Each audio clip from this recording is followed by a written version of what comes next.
Nè, ôi giờ nên ra tầm rồi.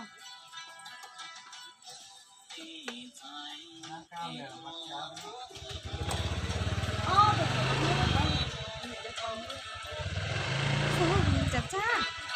Tao đi được tay gà đấy. Ra sư đánh tóc ở trong đây ra. Ăn chẳng muốn để cho nó chi phải để xài đâu. Quay lại đã. Đi. Ô. Công công thì nó như là công công chợ nghĩa. Con chó đi ra. Không bỏ nhân dính rất đâu. Cuối nào.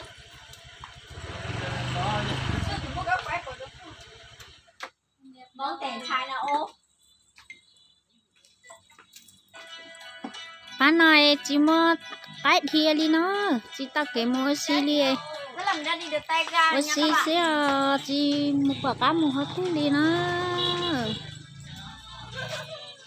Cao nó chạy nghĩa tao. Nhìn theo đầu tư miệng chân gì à? Anh đàn này mình xài ra anh thành trái tụt thứ pe tụt thứ plau. Mày ngu quá, con đẹp. Ấy chân trống lên. Bà nhắc cho cô. Bà nhắc đi ơ. Chị tao đi. Cho cú nào cho cú. Nhẹ cho chị tao đi. Cho cú tao này đếm với cho. Chị tao đi. Chị tao đi. Lấy ra tao làm. Bán đi nó trẻ chỉ muốn con trâu đi à. Nhớ ba cô đang muốn con chó. Cho cái này ăn nhiều quá đi.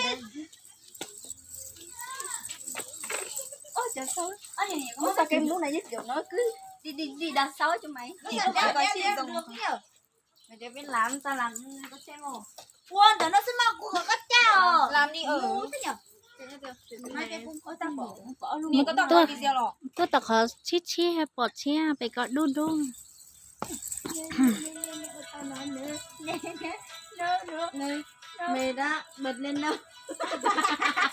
Đi mẹ. Nhà ta để cô trái tè. Nếu nhà có trái trái tan ca đi à. Nhà ai cây cây ra. Cũng nên cho nên để ló. Cho nó đâu mà. Đây làm mua hết rồi. À? Rồi con chỉ nhận nhá con chỉ khéo là rồi. Ơ này có chú cái nào. Bơm. Có bên tuổi. Hả?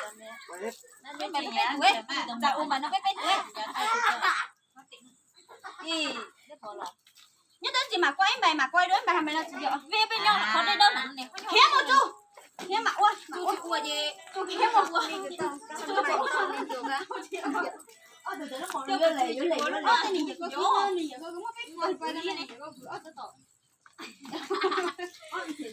Lá nhớ tôi tọt họ chắp buồn nó nè. Tôi tọt nó. Đâu có món ăn. Làm cửa nó nhớ.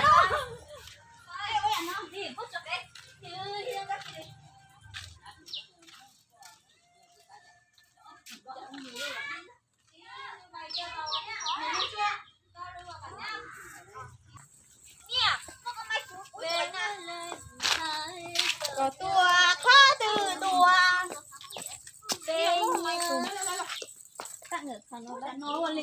Đánh giờ hai giờ nó. có mất là có cái mũi xịt kia nè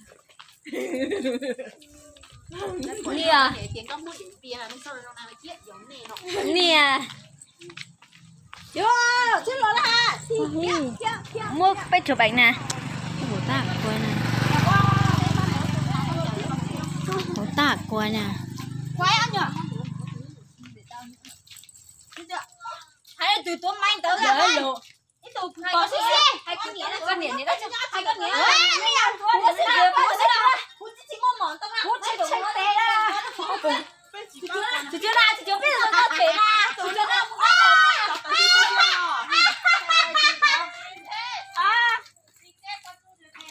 Đó, em được về rồi. Phải đi cái gì? Chưa ra một cái nó bỏ xuống. Chưa ra, chưa qua đây. Chị chú rồi, chị chú nó đi cái này à. Rồi. Tôi mới đào tà nè.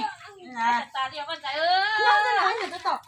nó tụi quay nè ôn số tụi quay thì rồi số gì vậy nè đi đâu đi dân có chơi số gì vậy quay nói nhiều nó hài mà là cho nó tới chiều nhớ ảnh dài nó mới cho nó lên bông quay ơi tao mà cái áp trong kia đâu có chỉ có món tông nào chúa cú lu nhá tí nè cú lu mọt xí chứ哇chỉ quay cho nó nè mày ăn cái nào vậy tiêu nó có nhà đấy con tuôn à mừng ca na của nè ha đây cái đầu là cái gì nhớ ơi cái này thì sao có chửi con khói cho nó đâu cái gì có tiếng đâu rồi cái đầu có chỉ có mỏ nữa nè tụi con nó thả cái sao mỗi lần nó phải chết đâu soi tao chỉnh tao đó cái này bây giờ con chỉ có nói tới trả nhiều chỗ nên do nhiều chữ này con luôn nên là hai con nhiều nó khổ hai con nhiều nó cho con ngồi bên này chứ mày con quay mà hết cha rồi nó chạy không mà hết cha để mà muốn lượt thôi rồi một cha thôi nè con ôi trời ơi đã thuộc nó chủ sao cầm chết mày đứng đằng sau đi mày đứng đằng sau đi này chúng mày đứng đi tao đi chúng nó thấp bổng chim có mỏng tông nha tao à chờ lúc mổ bắt đầu đi tim có mỏng tông tưởng đùa ăn mì tôm mà chả chịu chơi nó có heo luôn can nhiều quá mày có bị ngáo không quay thế này à thôi quay bài quay kiểu hay quay kiểu hay đi không quay nó nó bé tôi mua xin á tụi nó nói cõi nhờ chắc là cái tọ nó bé tôi mua xin bé bố hai hiết giá xì mình xài chê mình xài da em mò em mình xài da nhọc họ sẽ họ làm mót tôi mua xin à thế chỉ tao xong ấy nhọc họ tao cầu ít nó xứ nó mình xài da phải mình xài da lúc lá em mình xài da nhọc họ tao cầu ít nó xế mình xài da vô ta đi xong mình xài da sợ tôi mình xài da là tôi mua xứ ở bây chỗ mình phải như sợ đời tao anh tụi nó mình xài da chỉ lo nhót cho họ YouTube nó đi nữa nhưng mình xài xe chập lại liền mình xài cái gì ở bé cháu thì chỉ nó bé cháu liền tụi nó ta là sao nhà hai tia mẹ tao bỏ lại nó chê nên họ bắt sao mình xài hiên nó mình xài chê mua Này, khẩu trang à? chị tao kể mua nó đi mua chị tao nó là